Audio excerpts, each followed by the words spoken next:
बच्चे आज हम डिस्कस करेंगे कि हमने टर्म वन एग्जामिनेशन के लिए जो हमारी OMR शीट आनी है वो हमने कैसे फिल करनी है।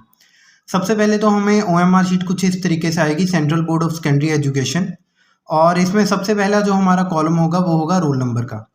सो रोल नंबर आपको जो भी एडमिट कार्ड पे रोल नंबर गिवन होगा आप वो फिल करोगे। फिलहाल के लिए अगर मैं एग्जाम्पल के तौर पे एक रोल नंबर यूज़ करता हूँ 12681458। ओके, अब इस रोल नंबर को आपने कुछ इस तरीके से बनना है, इसको पूरा प्रॉपर वे से, जैसे 1,01,81,458।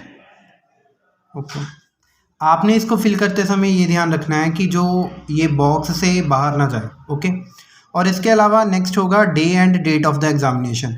अब डे और डेट कौन सा था, मैं आज का दिन इसको लेके चलता हूँ, जैसे मंडे, और अब हम इसमें डेट लिखेंगे। आज की डेट है 8/11/21। ओके, आपने डेट कुछ इस तरीके से फिल करनी है।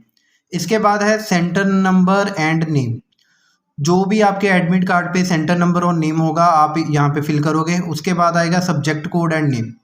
सब्जेक्ट कोड एंड नेम भी आपको गिवन होगा। अगर मान के चलते हैं कि सब्जेक्ट कोड, हम इंग्लिश के पेपर की बात करते हैं, उसका सब्जेक्ट कोड है 301 और उसका सब्जेक्ट क्या रहेगा, इंग्लिश कोड। ओके, आपने उसका कोड और उसका नेम लिखना है। इसके बाद है कैंडिडेट्स नेम। कैंडिडेट का नेम आप कुछ भी लिख सकते हो। मान के चलो हम कोई भी कैंडिडेट का नाम लिख देते हैं, जैसे शिवम। इसको हमने कैपिटल में लिखना है। नेम हमेशा आपने कैपिटल में मेंशन करना है। और उसके बाद है फादर्स नेम। फादर्स नेम आप इधर यहाँ पे फादर्स नेम मेंशन करोगे। और इसके बाद है स्कूल कोड एंड नेम। यहाँ पे स्कूल कोड और नेम भरना है आपने, ठीक है। इसके बाद क्या है, यहाँ पे अब हमें क्या लिखा हुआ है, write code number written on the question paper code. जो भी कोड क्वेश्चन पेपर के ऊपर लिखा होगा आपने वो यहाँ पे फिल करना है। क्लियर, आपने यहाँ पे जो भी क्वेश्चन पेपर के ऊपर कोड लिखा होगा वो आपने फिल करना है। इसके अलावा जो हमें है, some examples of wrong correct ways of marking as follows. OMR sheet आपने कुछ इस तरीके से फिल करनी है। करेक्ट मेथड ये है, जैसे कोई भी एक ऑप्शन फिल करनी है पर्टिकुलर एक क्वेश्चन के आंसर के लिए, और इसके अलावा उसको अच्छे से डार्क करना है। ये नहीं है कि आप उसको बीच में छोड़ रहे हो, जैसे यहाँ देखो, और ये भी गलत है, ठीक है। मतलब सो इसके बाद यहाँ पे एक जो कॉलम है अधीक्षक की मोहर, यहाँ पे सेंटर सुपरिटेंडेंट की स्टैंप लगेगी। इसके बाद अब हम इसको देखेंगे कि हमने इसको कैसे फिल करना है। सो सबसे पहले जो हमारी CBSE की इंस्ट्रक्शन थी, CBSE की इंस्ट्रक्शन है, there is a space for answering 60 question in an OMR irrespective of total question given in the question paper of any subject.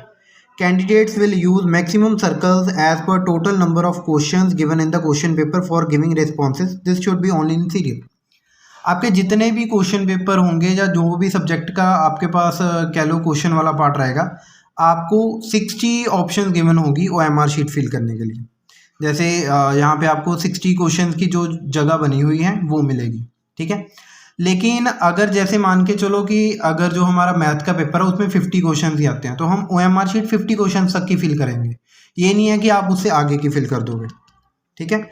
मतलब जो भी क्वेश्चन जितने गिवन होंगे आपने उसके अकॉर्डिंग वर्क करना है। फिर है answer given after the maximum question number will not be evaluated, meaning thereby if there are 45 questions in some question papers and the candidate is changing question number 46 in OMR and writing this question as 45 and then giving the answer, it will not be evaluated. आपने ये नहीं करना कि जैसे मान के चलो कि अगर 45 क्वेश्चन ही हैं हमारे पेपर में और आप क्या कर रहे हो, जो इसको कैंसल आउट कर देते हो और यहाँ पे 45 नंबरिंग डाल देते हो, वो भी आपका कोई इवेल्युएट नहीं होगा, ठीक है। For giving response 4 circles ABCD, आपको 4 सर्कल गिवन होंगे in front of each question in a row. Candidate once confident about the corrections of reply should darken the circle with the pen. जो भी आपको लगेगा कि करेक्ट है, जैसे मान के चलो अगर मैं मान के चलता हूँ कि ये मेरा पहले क्वेश्चन के आंसर के लिए A ऑप्शन करेक्ट है, मैं उसको अच्छे से डार्क कर दूंगा, ठीक है। नेक्स्ट है after 4 circle are over a box is given in the same row. उसी सेम रो में आपको एक बॉक्स गिवन है, candidate have to write the correct option in the box that is A और बी और सी और D as the answer. मान के चलो अगर यहाँ पे मैंने ए फिल किया है, यहाँ पे भी जो मैंने है ए फिल करना है, जो भी मेरा करेक्ट आंसर होगा। After the box again a circle is given ahead of the box where in the question number is also written inside the circle. This circle is to be darkened by the candidate if they have not attempted this question. मान के चलो कि जो second question है मैं attempt ही नहीं करना चाहता हूँ, तो उसके इसके लिए मैं क्या करूँगा, मैं ये वाला जो सेकंड है इसको मैं अच्छे से इन सर्कल कर दूंगा।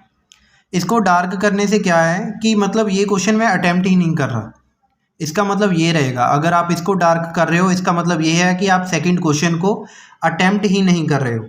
और एक चीज़ याद रखना, अगर आपने ये डार्क कर दिया और ऊपर से आप इसको भी फिल कर रहे हो, फिर भी ये जो आपका आंसर है ये इवेल्युएट नहीं होगा।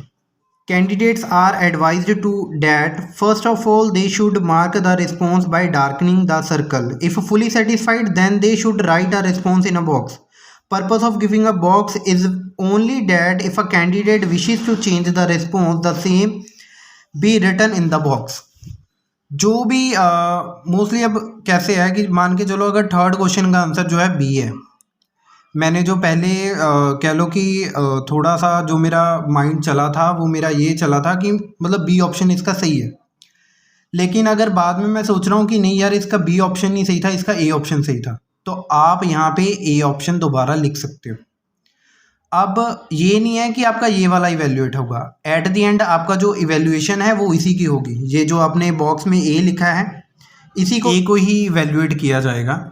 सो मतलब आपने इसको अच्छे से प्रॉपर वे से फिल करना है। Even if candidate is satisfied with darkening the circle this response is to be written in the box. Candidate have to reply has both in the circle and in the box.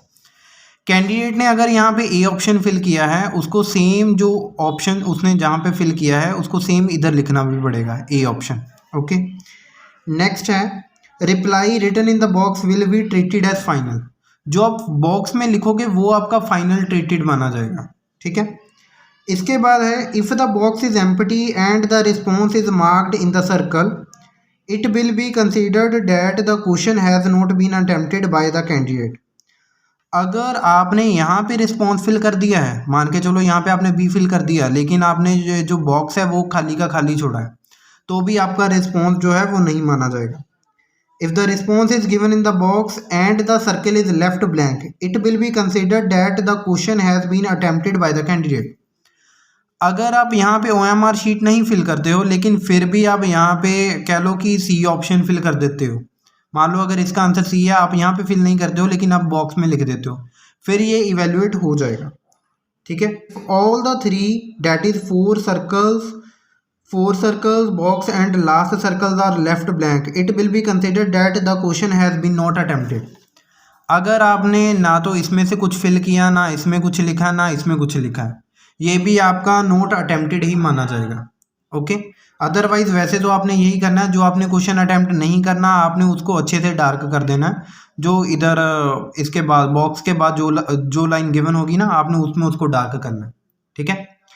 इसके बाद है जो इसके बाद जो paper, ये paper आपने कुछ इस तरीके से अटेम्प्ट करना है। उसके बाद हमारे पास आता है राइट करेक्ट ऑप्शन, ये तो हो गया। इसके बाद है I confirm that all particulars given above are correct.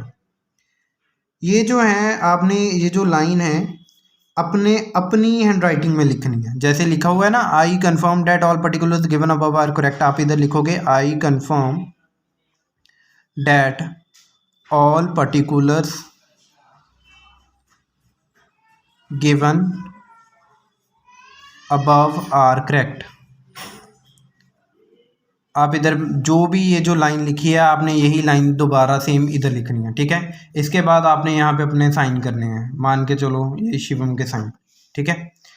बाकी total corrected answer to be filled by evaluator, total corrected answer to be filled by coordinator. बाकी इसके जो नीचे वाला पार्ट है उसमें आपका कोई रोल नहीं है, आपने बस इसको जो ओवरऑल है इसको हैंडल करना है। इसको एक बार अच्छे से देख लेना क्योंकि पेपर अटेम्प्टेशन में आपको कहीं ना कहीं प्रॉब्लम आएगी। Okay, all the best to all the students.